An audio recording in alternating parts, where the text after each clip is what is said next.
లోకం ఒక మాయని తెలుసుకున్నాను.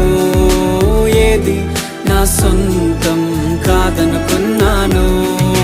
తప్పిపోయిన కుమారుని నేనైతే నా కొరకై నిరీక్షించే తండ్రి నా యేసు. తప్పిపోయిన కుమారుని నేనైతే నా కొరకై నిరీక్షించే తండ్రి నా